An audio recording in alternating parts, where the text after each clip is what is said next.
ત્યાં કને 150 મકાનોની વચ્ચે એક મસ્જિદ આવેલી હોય, એ ક્યાંય પણ નડતરૂપ નથી, કોઈ પણ ભોગી નડતરૂપ નથી. તેમ છતાં એક કિનાખોરી રાખીને કે કેવી રીતે મુસ્લિમ સમાજની આસ્થાને, મુસ્લિમ સમાજની ભાવનાઓને ઠેસ પહોંચે, એ હેતુથી આજે આખા કચ્છમાં કાર્યવાહી થઈ રહી છે. દરગાહ તોડી પાડવામાં આવી, અનેક દરગાહોને નોટિસો આપવામાં આવી છે. આ શું કરી રહી છે વહીવટી તંત્ર? એક તો અમારી લાગણીઓ અને અમારી ભાવનાઓને ઠેસ પહોંચે છે. અમને રાત્રે સૂઈ નથી શકતા આ જે કાર્યવાહીઓ થાય છે ત્યારે.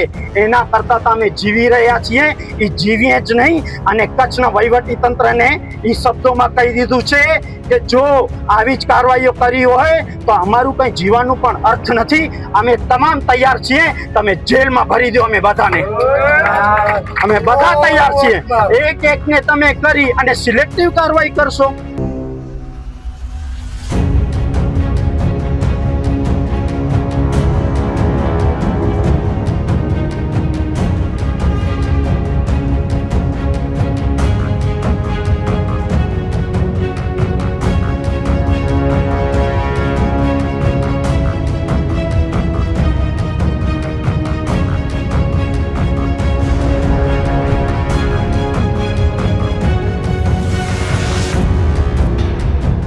એક છેડતીનો બનાવ બન્યો. મુસ્લિમ સમાજ એ બનાવને નથી, એની વખોડીએ છીએ અમે, તદ્દન વખોડીએ છીએ. તો એ જ ભાજપનો એક નેતા જ્યારે છેડતીનો બનાવ બને છે તો કેમ તેના ઘર ઉપર બુલડોઝર નથી જતા? આ એક સિલેક્ટિવ કાર્યવાહી નથી? તો એક જ સમુદાયને ટાર્ગેટ કરવામાં આવે, આ કેમ યોગ્ય કહેવાય? અમારી રજૂઆત કોણ સાંભળશે? તમે એમ ઈચ્છો છો કે નીચેથી લઈ અને ઉપર સુધી તમારું જ બધું છે. તો આ મુસલમાન જશે તો જશે ક્યાં? રજૂઆત કરશે તો કરશે ક્યાં?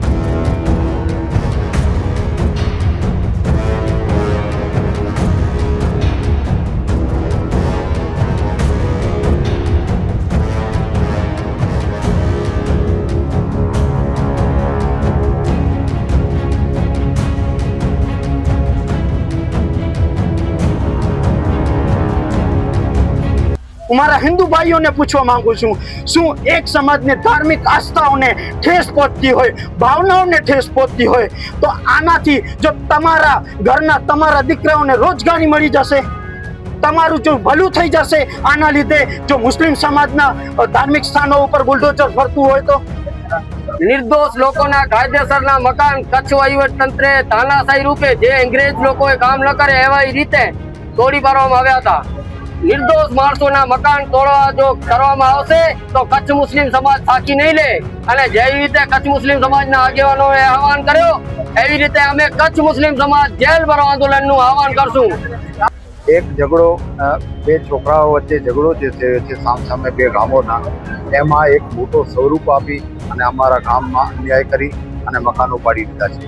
બે છોકરાઓને ઝઘડાના લીધે મોટો સ્વરૂપ આપ્યો છે. ત્યાં રાયધનપુર અને વનોરા જે અમારા પાડોશી ગામ છે, અમારા રિલેશન છે સારા. ભુજ તાલુકાના નાના વનોરા અને રાયધણપર ગામના કેટલાક યુવાનો વચ્ચે થયેલી બોલાચાલી અને મારામારીની ઘટનાને અનુસંધાને પોલીસ તંત્ર દ્વારા નાના વનોરા ગામમાં કાર્યવાહી હાથ ધરવામાં આવી હતી. આ કાર્યવાહી દરમિયાન ઘટનામાં સીધો કોઈ સંબંધ ન ધરાવતા અને નિર્દોષ લોકોને પણ અટકાયત કરવામાં આવી હોવાનું ગામ લોકોનું કહેવું છે. અટકાયત કરાયેલા લોકોમાં 5 સગીર વયના બાળકોનો પણ સમાવેશ થતો હતો. ઘણા એવા લોકોની પણ ધરપકડ કરવામાં આવી જેમની સામે અગાઉ કોઈ પ્રકારનો ગુનાહિત રેકોર્ડ કે એનસી કેસ પણ નોંધાયેલ ન હતો. આ પૈકી મોટાભાગના લોકો મહેનતકશ અને રોજ કમાઈને જીવન નિર્વાહ કરતા સામાન્ય નાગરિકો છે. ત્યારબાદ પોલીસ તંત્ર દ્વારા ગામના આગેવાનો અને મુસ્લિમ સમાજના આગેવાનો સાથે બેઠક યોજી જણાવવામાં આવ્યું હતું કે ઘટનામાં સંડોવાયેલા વ્યક્તિઓને પોલીસ સમક્ષ રજૂ કરવામાં આવશે તો નિર્દોષ લોકોને હેરાનગતિ કરવામાં આવશે નહીં. આ સંદર્ભે ગામ લોકોએ સંપૂર્ણ સહકાર આપ્યો હતો અને પોલીસ દ્વારા જણાવાયેલા વ્યક્તિઓને પોલીસ સમક્ષ રજૂ પણ કરવામાં આવ્યા હતા. તેમ છતાં બાદમાં નાના વનોરા સ્ટેશન વિસ્તારમાં આવેલી આશરે 21 દુકાનોને માત્ર 1 દિવસની નોટિસ આપી ડિમોલિશન કરવામાં આવ્યું, જેના કારણે અનેક પરિવારોના રોજગારનું એકમાત્ર સાધન નષ્ટ થયું.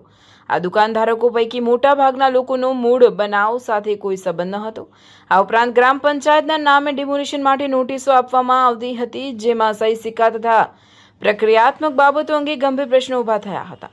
ત્યારબાદ નાના વનોરા ગ્રામ પંચાયત દ્વારા સર્વાનુમતિ ઠરાવ પસાર કરી આ નોટિસો રદ કરવામાં આવી હતી. તેમ છતાં તલાટી કમ મંત્રી, તાલુકા વિકાસ અધિકારી તથા અન્ય અધિકારીઓની હાજરીમાં તારીખ 15/6/2026ના રોજ આશરે કાયદેસર મકાનોનું ડિમોલિશન કરવામાં આવ્યું હોવાનું ગામ લોકો જણાવે છે. જેમના મકાનો તોડી પાડવામાં આવ્યા છે તે પરિવારો ગરીબ અને મજૂર વર્ગના છે, જેઓ રોજિંદી મહેનતથી પોતાનું ગુજરાન ચલાવે છે. આ મકાનોમાં તેમના માતા પિતા, પત્ની અને નાના બાળકો રહેતા હતા. આ કાર્યવાહીથી તેઓ આજે ઘર વિહોણા બની ગયા છે. ઉલ્લેખનીય છે કે આ મકાનોને લાગતા મુદ્દે ગામના રહેવાસીઓ દ્વારા માનનીય ગુજરાત હાઈકોર્ટમાં અરજીઓ દાખલ કરવામાં આવી હતી. જે સમયે ડિમોલિશનની કાર્યવાહી કરવામાં આવી તે સમયે મામલો હાઈકોર્ટ સમક્ષ વિચારાધીન હતો. તેમ છતાં સંબંધિત હકીકતો અને રજૂઆતોને અવગણી કાર્યવાહી કરવામાં આવી હોવાનું જણાય છે. વધુમાં નાના બનાવને અનાવશ્યક રીતે મોટું સ્વરૂપ આપવામાં આવ્યું હતું. રાયધણપર ગામમાં યોજાયેલી કેટલીક સભાઓમાં ઉશ્કેરણીજનક ભાષણો કરવામાં આવ્યા હોવાનું પણ સામે આવ્યું છે, જેના કારણે કચ્છ જિલ્લાના શાંતિપૂર્ણ અને ભાઈચારાભર્યા વાતાવરણને નુકસાન પહોંચાડવાનો પ્રયાસ થયો હતો. આવા તત્વો સામે પણ યોગ્ય કાનૂની કાર્યવાહી થવી આવશ્યક છે. કચ્છ મુસ્લિમ સમાજનું માનવું છે કે કાયદાનું પાલન દરેક નાગરિકની ફરજ છે, પરંતુ કાયદાનું અમલીકરણ પણ કાયદાકીય પ્રક્રિયા, પારદર્શિતા અને કુદરતી ન્યાયના સિદ્ધાંતો અનુસાર થવું જોઈએ. કોઈપણ વ્યક્તિ કે સમગ્ર ગામને નિશાન બનાવીને કરવામાં આવતી કાર્યવાહી લોકશાહી અને બંધારણીય મૂલ્યોની વિરુદ્ધ છે. કચ્છ જિલ્લામાં બુલડોઝર આધારિત દંડાત્મક કાર્યવાહી, કાયદાકીય પ્રક્રિયા પૂર્ણ થયા વિના કરવામાં આવતી ઉતાવળીભરી તોડફોડ અને સામૂહિક સજાની માનસિકતાને કચ્છ મુસ્લિમ સમાજ સખત શબ્દોમાં વખોડે છે અને માંગણી કરે છે કે કાયદાના શાસન, કુદરતી ન્યાય અને બંધારણીય અધિકારોને અનુરૂપ જ કાર્યવાહી કરવામાં આવે અને કોઈપણ નાગરિક અથવા સમુદાયને નિશાન બનાવીને થતી બુલડોઝર નીતિને તાત્કાલિક બંધ કરવામાં આવે. આથી આપને વિનંતી છે કે સમગ્ર ઘટનાની ઉચ્ચ સ્તરીય, નિષ્પક્ષ અને પારદર્શક તપાસ કરવામાં આવે. જવાબદાર અધિકારીઓ સામે યોગ્ય કાર્યવાહી કરવામાં આવે. અસરગ્રસ્ત પરિવારોને ન્યાય અને યોગ્ય વળતર આપવામાં આવે. તેમજ ભવિષ્યમાં આવી પરિસ્થિતિઓનું પુનરાવર્તન ન થાય તે માટે જરૂરી પગલાં લેવામાં આવે. જો આ મામલે ન્યાય નહીં મળે તો બંધારણીય અને ગાંધી ચિંધ્યા માર્ગે લોકશાહી હબે આંદોલનાત્મક કાર્યક્રમો હાથ ધરવાની ફરજ પડશે, જેની નોંધ લેવા વિનંતી. ખરેખર મારી પાસે આજે ક્યાંક ને ક્યાંક શબ્દો નથી કે હું આ વહીવટી તંત્ર જ્યારે એક સિલેક્ટિવ કાર્યવાહી કરી રહ્યું હોય, જ્યારે પૂણા ગામની વાત હોય, ત્યાં કને 150 મકાનોની વચ્ચે એક મસ્જિદ આવેલી હોય, એ ક્યાંય પણ નડતરરૂપ નથી, કોઈ પણ ભોગે નડતરરૂપ નથી. તેમ છતાં એક કિનાખોરી રાખીને કે કેવી રીતે મુસ્લિમ સમાજની આસ્થાને, મુસ્લિમ સમાજની ભાવનાઓને ઠેસ પહોંચે એ હેતુથી આજે આખા કચ્છમાં કાર્યવાહી થઈ રહી છે. દરગાહ તોડી પાડવામાં આવી, અનેક દરગાહોને નોટિસો આપવામાં આવી છે. આ શું કરી રહી છે વહીવટી તંત્ર? એક સમાજને ખુશ કરવા આવું થઈ રહ્યું છે? તમે કઈ રીતે આ કરવા ઈચ્છી રહ્યા છો? આ દેશની આઝાદીમાં બાય ચોઈસ અમે અહીંયા છીએ. અમે જીનાના પેગામને ઠુકરાવ્યો અને ગાંધીના પેગામને અપનાવ્યો. આ દિવસ માટે આ સરહદી વિસ્તાર કચ્છ જિલ્લામાં જ્યારે કલેક્ટર સાહેબ કહેતા હોય કે બિનઅધિકૃત દબાણ, અમે બાય ચોઈસ અહીંયા રહ્યા આ દેશમાં અને દેશની સુરક્ષા માટે જીનાના પેગામને ઠુકરાવ્યો અને સેક્યુલર એક વતન તરીકે આ દેશની રક્ષા કરશું. અને વર્ષોથી આજે 75 વર્ષ ઉપર થઈ ગયા, આ બોર્ડરની સરહદની રક્ષા કરી રહ્યા છીએ અને આ દબાણો તમે દૂર કરવા માંગો છો. હું અન્ય ધર્મના લોકોને પણ કહીશ કે તમે શું મેસેજ પહોંચાડવા માંગો છો? આ કચ્છની કોમી એકતાનો મેસેજ પહોંચાડવા માંગો છો? તમે જો વાતો કરતા હો કે ગુનેગારો વિરુદ્ધ કાર્યવાહી કરવામાં આવી રહી છે, હું તમને બતાડું છું આ છાપા ઉપાડીને. અગર તમે ગુનેગારોની વાત કરતા હો તો એક છેડતીનો બનાવ બન્યો, મુસ્લિમ સમાજ એ બનાવને નથી, એની વખોડીએ છીએ અમે, તદ્દન વખોડીએ છીએ. તો એ જ ભાજપનો એક નેતા જ્યારે છેડતીનો બનાવ બને છે તો કેમ તેના ઘર ઉપર બુલડોઝર નથી જતા? આ એક સિલેક્ટિવ કાર્યવાહી નથી? હું મારા મીડિયા કર્મીઓ ભાઈઓને પણ પૂછવા માંગુ છું, કચ્છમાં 40,000 ઉપર અન્ય ધાર્મિક સ્થળો જે છે એ બિનઅધિકૃત જમીનો ઉપર છે. હું નથી ઈચ્છતો, હું નથી ચાહતો, કારણ કે મારા હિન્દુ ભાઈઓની આસ્થા એની અંદર જોડાયેલી છે. એ કદી પણ એને નુકસાન ન થાય અમે પણ ઈચ્છીએ છીએ. સરકાર એનું બીજું રસ્તું કાઢે. જો રસ્તામાં નડતરૂપ થતી હોય તો તમે બ્રિજ બનાવો, પણ કોઈકનું પણ ધાર્મિક સ્થાનને તમે ઠેસ કે કોઈકની લાગણીને ઠેસ ન પહોંચાવો. આવા 40,000 ધાર્મિક સ્થાનો બીજા પણ છે જે સરકારી જમીનો ઉપર છે. તો એક જ સમુદાયને ટાર્ગેટ કરવામાં આવે, આ કેમ યોગ્ય કહેવાય? અમારી રજૂઆત કોણ સાંભળશે? તમે એમ ઈચ્છો છો કે નીચેથી લઈ અને ઉપર સુધી તમારું જ બધું છે. તો આ મુસલમાન જશે તો જશે ક્યાં? રજૂઆત કરશે તો કરશે ક્યાં?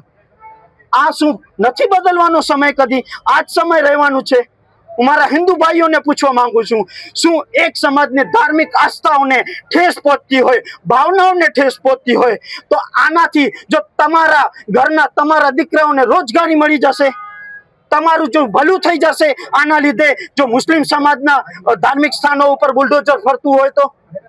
અને જે ભૂતકાળની જ વાતો કરતા હોય કે અહીંથી આક્રમણકારીઓ આવ્યા ને જેહાદીઓ આવ્યા ને જ્યારે પણ વાત કરવામાં આવે, અરે અમે નથી ઈચ્છતા કે ઘર્ષણમાં ઉતરીએ. નકા આ ચમચાઓ ભાજપના એક શબ્દ બોલવા તૈયાર નથી. જ્યારે રામ મંદિરનો અત્યારે નિર્માણ કરવામાં આવ્યો તેમાં 200 કરોડની કેસની ચોરીનો ક્યાં ગયો? એક પણ FIR નથી. ત્યારે તમે ગૌરી લંકેશને આની વાતો કરતા હો કે આક્રમણકારીઓ ગુજરાતમાં આવ્યા અને આટલું બધું સોનું લઈ ગયા, તો આ કઈ આક્રમણકારીઓ છે? જ્યારે રામ મંદિરમાં ચોરીઓ થઈ રહી છે, આ આક્રમણકારીઓ નથી? જો સાચું કહેવા જશું અને સાચું કહેશું તો આ લોકોના પેટમાં રડશે. એટલા માટે હું કચ્છની જનતા અને તમામ મીડિયા કર્મીઓને કહું છું કે આ મુસ્લિમ સમાજ સાથે અન્યાય થઈ રહ્યું છે. તંત્ર એમ સમજી રહ્યું છે કે નીચેથી લઈ અને ઉપર સુધી તમામ એમનું છે. શું કરશે મુસ્લિમ સમાજ? હવે તમને હું સવાલ પૂછું છું, મીડિયા કર્મીઓને અને કચ્છની આમ જનતાને, કે એક વ્યક્તિ શું કરશે? તમે કહેશો કે આ વ્યક્તિઓ ચોરી કરે છે. તમે જ નથી કહેતા તમારા મંચો ઉપર કે આ લોકોને નોકરીઓ ન આપો, આ જેહાદીઓ છે, ચાહે ડોક્ટર હોય, ભણેલો હોય, તમે તમારા મંચો ઉપરથી નથી કહેતા કે આ લોકોને નોકરીઓ ન આપો, આ લોકોને પોતાની નોકરીઓમાં ન રાખો, મુસ્લિમ સમાજનું કોઈ હોય તો એને પડોશી તરીકે ન અપનાવો, તો આ તમે નથી કહેતા? શું કરશે વ્યક્તિ? આખું સમાજ છે, શું કરશે સમાજ આખું?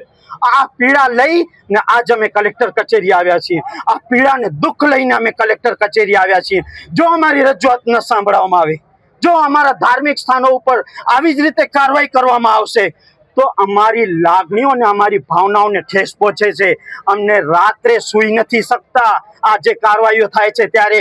એના કરતાં તો અમે જીવી રહ્યા છીએ, એ જીવીએ જ નહીં. અને કચ્છના વહીવટી તંત્રને એ શબ્દોમાં કહી દીધું છે કે જો આવી જ કાર્યવાહીઓ કરી હોય તો અમારું કંઈ જીવવાનું પણ અર્થ નથી. અમે તમામ તૈયાર છીએ, તમે જેલમાં ભરી દો અમે બધાને. અમે બધા તૈયાર છીએ. એક એકને તમે કરી અને સિલેક્ટિવ કાર્યવાહી કરશો. તમે કયો આપણે કચ્છનું વિકાસ ઈચ્છીએ છીએ. આ તમે કહેતા હોય કે બોર્ડર સરહદી વિસ્તાર, તો અદાણીને આપણે અહીંયા 1000 એકર જમીન આપી દીધી છે. ત્યાં કને હજારો મજૂરો છે જે ક્યાંથી આવે છે, ક્યાંથી છે, શું એની કોઈ પણ માહિતી નથી. આ શું સરહદી વિસ્તાર માટે નથી? અહીંયા ત્યારે નુકસાન નથી થતું? પણ ના, આ માટે એક શબ્દ નહીં બોલવામાં આવે. કેમ કે કાર્યવાહી મુસ્લિમ સમાજનું નામ આવે અને કરવી એટલે વાહવાઈ બટોરવા જેવી બાબત છે કે મુસ્લિમ સમાજ ઉપર કાર્યવાહી કરશું તમે સત્તામાં પડ્યા રહેશું. મુસ્લિમ સમાજ ઉપર કાર્યવાહી કરશું તમે એક બહુજન એક સમાજ છે એ સમાજને એમને ખુશ કરવામાં કામયાબ થશું. પણ હું એ લોકોને કહીશ કે સમય બદલાશે. અમારો વિશ્વાસ છે સમય કદી કોઈનું એક નથી રહ્યું. ચાહે તમામ આક્રમણકારીઓ ગુજરાતમાં આવ્યા હોય કે દેશમાં આવ્યા હોય, આ સમય બદલાવશે. અને જો તમે પણ એ કરમને માનતા હો તો એ કરમને માનજો કે ખોટું કરશો તો ભોગવવું પડશે. અને હું કલેક્ટર સાહેબને પણ અહીંથી કહીશ કે કોઈકના મોહરા બનીને આવું કાર્ય ન કરજો, મહેરબાની કરીને. કે આ સરકાર છે અને એવા ભૂતકાળમાં આવી ગયા છે તત્કાલીન કલેક્ટર જે જેલોની હવા ખાઈ રહ્યા છે, ત્યારે સરકાર હાથ ઊંચા કરી લેશે. એટલે કાયદાકીય કાર્યવાહીમાં કોઈ પણ આપ ન ભોગ બનો. 30 તારીખના અમારા જે સ્ટે હતા એની ઉપર પણ હાઈકોર્ટે બોલાવ્યું છે. મહેરબાની કરી મારી તંત્ર પાસે એક જ વિનંતી છે કે સિલેક્ટિવ કાર્યવાહીને મૂકો અને મુસ્લિમ સમાજને ટાર્ગેટ કરવાનું મૂકો. આજે અમે મુસ્લિમ સમાજ કચ્છ તરફથી એક આવેદનપત્ર દેવા માટે આવ્યા હતા. જે આવેદનપત્રનો ખાસ મકસદ એ હતો કે હાલે પૂરા કચ્છના અંદર અને સાથે વનોરા ગામના અંદર જે ડિમોલેશન કરવામાં આવ્યો તે ડિમોલેશન ને દબાણ તરીકે બતાવવામાં આવ્યો પૂરા કચ્છના અંદર, પણ હકીકત આ ના હતી. નિર્દોષ લોકોના કાયદેસરના મકાન કચ્છ વહીવટ તંત્રે તાનાશાહી રૂપે જે અંગ્રેજ લોકોએ કામ ન કરે એવા રીતે તોડી પાડવામાં આવ્યા હતા. જે 9 મકાન વહીવટ તંત્રે તોડ્યા હતા, તમામના ઘાઘરો છે, તમામની લાલ બુકો છે, વેરાઓ છે, પોચો છે, લાઇટ બિલ છે, ખોટી રીતે ટીડીઓ ડીડીઓ અને પોલીસ 3ની મિલી ભગતથી આ મકાનો તોડવામાં આવ્યા હતા. અમે તમામ ડોક્યુમેન્ટ અને નોટિસો દીધી છે કલેક્ટર સાહેબને, ને જરૂર પડશે તો હજી પણ આપશું. પણ ખોટી રીતે નિર્દોષ માણસોના મકાન તોડવા જો કરવામાં આવશે તો કચ્છ મુસ્લિમ સમાજ સાચી નહીં લે. અને જેવી રીતે કચ્છ મુસ્લિમ સમાજના આગેવાનોએ આહવાન કર્યો એવી રીતે અમે કચ્છ મુસ્લિમ સમાજ જેલ ભરો આંદોલનનું આહવાન કરશું. તો અમારા પાસે તમામ નોટિસો છે. જે નોટિસો છે તમે હું નકલ આપું છું બધા મીડિયા વાળાને, ખાસ બતાવજો. નોટિસોમાં અલગ તારીખો, અલગ સહીઓ અને અલગ સિક્કાઓ લાગેલા છે. તમને હું આપું છું. પછી પંચાયતે ઠેરાવ કર્યા છતાંય, પંચાયત ઠેરાવ કરે પછી કોનું હાલે ગામમાં, તેમ છતાં ટીડીઓ અને આ તલાટીએ તાનાશાહી રૂપે પોલીસના કાફલા સાથે ગામમાં મકાનો તોડ્યા છે તાનાશાહીથી. આ લોકો સામે અમે હાઈકોર્ટમાં ગયા છીએ. હાઈકોર્ટે તેડું દીધો છે 30 તારીખના આવો જવાબ આપો. તો અમે કલેક્ટરને કહેવા માટે ગયા છીએ કે ભાઈ આ બંધો કરો, ખોટા નાટક, ડિમોલેશન વાળા ગરીબ માણસોના ઘરો. આ અડાણી જે પચાવી બેઠો છે દરિયામાં, આ જમીન ખાલી કરાવો, તમારા તાકાત હોય તો ગોચર ખાલી કરાવો. આ ગરીબ માણસના મકાનો 12x12 મકાન શું તોડો છો? એટલા માટે અમે આજે કચ્છ મુસ્લિમ તરફથી કીધો છે, કચ્છ મુસ્લિમ સમાજ તરફથી, કે આ ડિમોલેશન નીતિ અમે સાખી નહીં લઈએ, બરાબર. અને જો તેમ છતાં અધિકારીઓ નહીં માને તો આગળ જતા ઉગ્ર આંદોલન કરવામાં આવશે. આજે આવેદન પત્ર આપવામાં આવ્યું છે એ અમારા ગામમાં જે ડેમોલેશન થયું છે, 9 મકાનો પાડી દીધા છે, 21 દુકાનો ઉપર હતી એ લોકો પાડી દીધી છે. એક તરફા કાર્યવાહી કરી અને અમારા ગામ સાથે અન્યાય કરવામાં આવ્યો છે. એક ઝઘડો, 2 છોકરાઓ વચ્ચે ઝઘડો જે થયો છે સામસામે 2 ગામોના, એમાં એક મોટો સ્વરૂપ આપી અને અમારા ગામમાં અન્યાય કરી અને મકાનો પાડી દીધા છે. 2 છોકરાઓને ઝઘડાના લીધે મોટો સ્વરૂપ આપ્યો છે. જ્યાં રાયધનપુર અને વનોરા 2 અમારા પાડોશી ગામ છે, અમારા રિલેશન છે સારા. અમારી જે કંટ્રોલ જે અમે કહીએ આપણે જે સસ્તા અનાજની જે દુકાન છે તે રાયધનપુરમાં છે અને એને એ લોકોની ખેતીવાડી અમે સાથે કરીએ છીએ. કોઈ પણ જાતનો અમારે અંદરો અંદર કોઈ પણ ઝઘડો પહેલાંથી છે નહીં. બહારથી આવેલી સંસ્થાઓ રાયધનપુર ગામમાં આવીને ધામા નાખીને બેસી ગયા અને અમારા ગામને જે ચિત્ર આપણા સમાજની કે દેશની સામે જે રજૂ કર્યો છે એ આતંકવાદી છે, જિહાદી લોકો છે, એવા શબ્દો ઉચ્ચાર્યા છે અમારા ગામ વિરુદ્ધ. અમારું ગામ એક ખેતી પ્રધાન ગામ છે. અમારું ગામ પશુપાલક સાથે પણ જોડાયેલું છે, ટ્રાન્સપોર્ટનો ધંધો પણ કરે છે. ગામ હોય છે એમાં બધા સારા નથી હોતા, ઘણા ગાંઠિયા ખરાબ માણસો હોય છે જેના લીધે ગામની છબી ખરાબ કરે છે અને એ પણ સારી વાત નથી. અમે કોઈ ગુનેગારને સાથ આપ્યો નથી અને મહેરબાની કરીને हमारा गांव में बदनाम करवाना बंद करें। वनोरा और कच्छ में जो डेमोलेशन किए जा रहे हैं, खासतौर पर मुसलमानों के घर, मुसलमानों की दुकानें और मुसलमानों के धार्मिक स्थलों को जिस तरह से तोड़ा जा रहा है, उसके खिलाफ पूरे कच्छ के मुस्लिम समाज ने आज यहाँ पर एक प्रदर्शन किया और कलेक्टर से मिले। कलेक्टर ने कहा कि किसी भी दबाण को जायज नहीं ठहराया जा सकता। हमने कहा कि कच्छ में एशिया का सबसे बड़ा घास चारे का मैदान था, कौन खा गया उस घास चारे के मैदान को? आप उसको निकालिए।